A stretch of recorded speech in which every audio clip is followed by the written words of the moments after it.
अति धन उपार्जन की लालसा व बिखरता परिवार। धन कमाना जीविकोपार्जन के लिए बहुत जरूरी है, लेकिन हम धन कमाने को जीवन का साधन माने साध्य नहीं। यदि हम धन नहीं कमाएंगे तो सामाजिक, आर्थिक, धार्मिक कार्य कैसे करेंगे? क्योंकि आर्थिक सुदृढ़ता की वजह से हमारे जीवन का से आगे बढ़ता है और इससे देश का विकास होता है। धन कमाने में उदारीकरण की नीति रखनी चाहिए। कभी कभी लोग धन कमाने में इतने व्यस्त हो जाते हैं कि जीवन के सब कार्य बिछड़ जाते हैं। वो कमाने में इतने व्यस्त हो जाते हैं कि परिवार में कौन क्या कर रहा है, पत्नी में बच्चों को समय नहीं दे पाते हैं। कभी कभी परिवार भी बिखर जाते हैं। धन से सब कुछ खरीदा जा सकता है, लेकिन सुकून व शांति व परिवार का सुख नहीं। एक बार एक व्यापारी भोजन के लिए मेज पर बैठा था।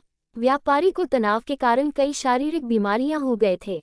उनका भोजन देखकर ऐसा लगता है जैसे इनसे अच्छे तो साधारण लोग हैं और इनके नौकर हैं जो समय देकर परिवार के साथ भोजन करते हैं।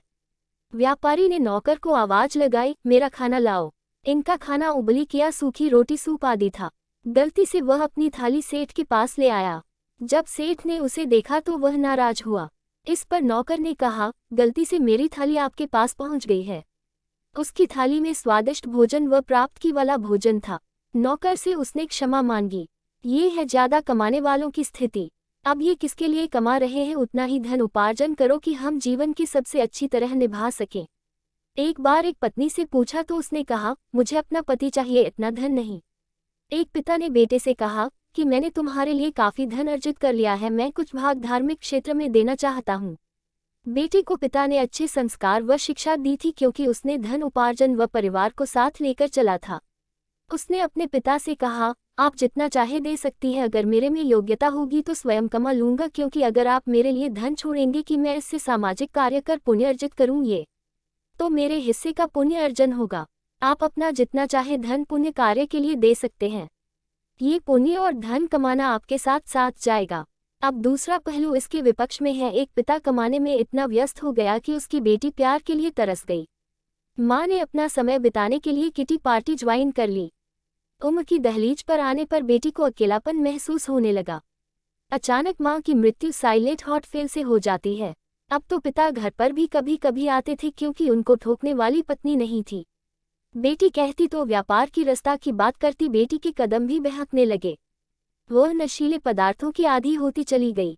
लोग उसका शारीरिक शोषण कर फायदा उठा सकते थे, लेकिन इसके पहले पिता समान नौकर, जिन्हें वे काका कहती थी, बहुत ध्यान रखते थे। उसने अपने मालिक को आगाह भी किया, पर वहां धन कमाने के नशे में इतना डूब चुके थे कि उन्हें ये भी ध्यान नहीं रहा कि उनकी बिन माँ की पुत्री भी है।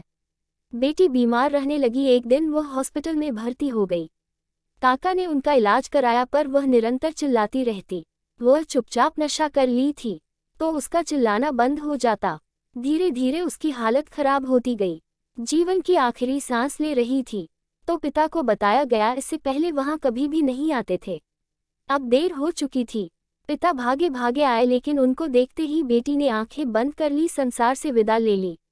पिता को आखिरी वक्त का पत्र लिखा उसके हाथ में था, जिसमें उसने अपनी सारी दिल को छूने वाली पीड़ा युक्त कहानी लिखी थी। पिता को बेहद दुख हुआ, पर अब वह कुछ नहीं कर सकते थे। उन्होंने निश्चय किया कि अब बेटी के नाम पर बेटी की आत्मा की शांति के लिए स्कूल खोलेंगे और अन्य रचनात्मक कार्य करेंगे। इस तरह धन कमाने की लालसा के कारण अच्छे वाले परिवार का अंत हो गया। ये तो मात्र कहानी है, पर हमारे आसपास कई तरह की घटनाएं घट जाती है, इसलिए हमें जीवन के सभी क्षेत्रों पर ध्यान देना चाहिए।